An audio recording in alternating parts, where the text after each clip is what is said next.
So, have you ever looked at a photo and just thought, wow, that just pops? And then you look at your own and they seem to fall a little flat? Well, I'm going to let you in on a secret. It's probably not your camera, it's the light. And once you master it, you unlock everything. Let's get into it. Yeah, we've all been there, right? You see this incredible scene with your eyes, you snap the picture, and then you look at your screen and it's just meh. It's disappointing. It's a really common frustration, but the fix is actually way simpler than you think. Here's the thing so many people get hung up on. A super expensive camera can't save a photo from bad lighting. It just can't. But once you really understand how to see light and how to use it, you can take absolutely stunning pictures with just your phone. That is the real secret we're going to unlock today. And that is exactly what we're about to do.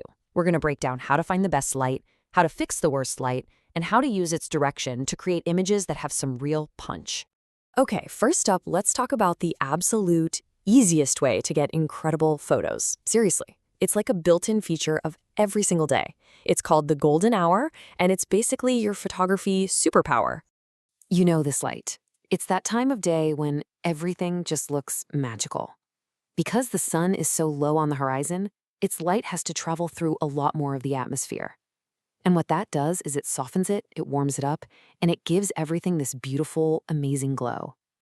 So what makes this light so perfect? Well, for one, it's just incredibly flattering on people because it's so soft and warm. Plus, the contrast is low, which means the shadows are gentle. They're not these harsh, jet black blobs. They actually add shape and depth without hiding all the important details. But let's be real, you can't always shoot during golden hour. So what happens then? Let's tackle the biggest headache for most photographers, that harsh, really unforgiving light of the midday sun. And I mean, the difference is night and day. Midday sun is right overhead, which creates this really harsh top lighting. And on a person, this casts these deep, ugly shadows right under their eyebrows and nose. Photographers have a name for it. They call it panda eyes. And yeah, it's something you definitely want to avoid. So, how do you beat the sun? You've got three really simple, powerful moves. Your number one best bet?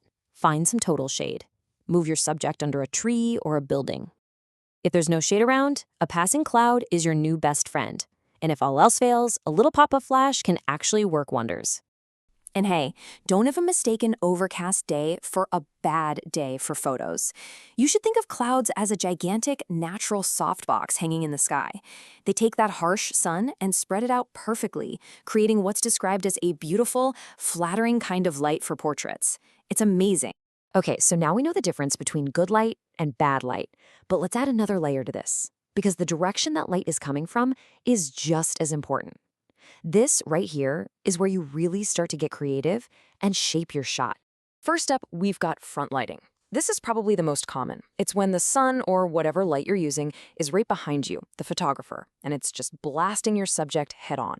It's simple, sure, but it has some major downsides. On the plus side, front lighting shows every single detail, but the big con? It kills all the shadows that create shape and depth. And without those shadows, your photos can look really flat, almost like a cardboard cutout. It's also what causes that awful glare on people's skin or their glasses. So, if front lighting makes things flat, side lighting is what brings them to life. This is when the light is coming from the left or the right of your subject. And let me tell you, this is the secret to creating dimension and drama. See, by hitting your subject from the side, the light literally carves out their features with shadows.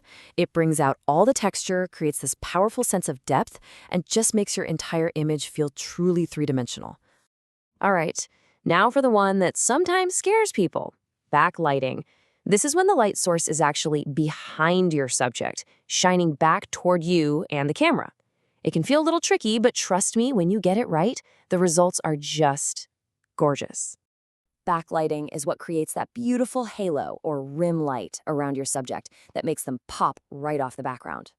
Now, if they turn into a dark shadow, a silhouette, no worries. Just find your camera's exposure compensation dial. It usually has a little plus-minus symbol, and brighten it up.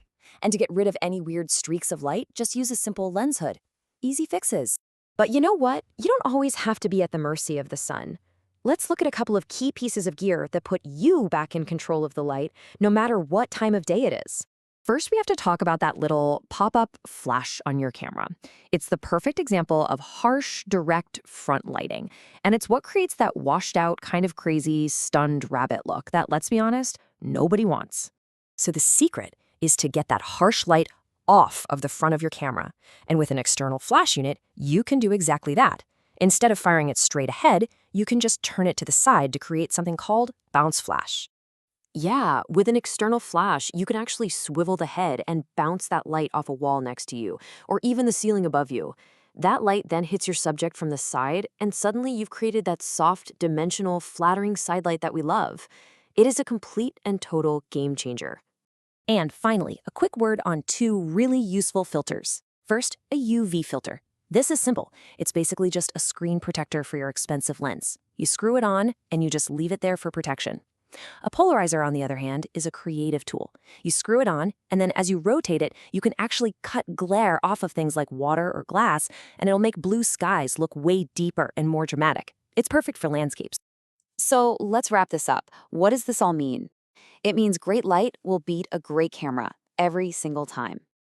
It means you should start hunting for those golden hours, learn to work with shade and clouds, and, most importantly, start actually thinking about where your light is coming from. That's the thing that separates a quick snapshot from a real photograph. So the next time you go to take a picture, I want you to pause for just a second. Don't just look at what you're shooting. Look at the light itself. Where is it coming from? Is it soft? Is it hard? How are those shadows falling? I promise you, seeing the light first, that's the real secret to taking your photos to a whole new level.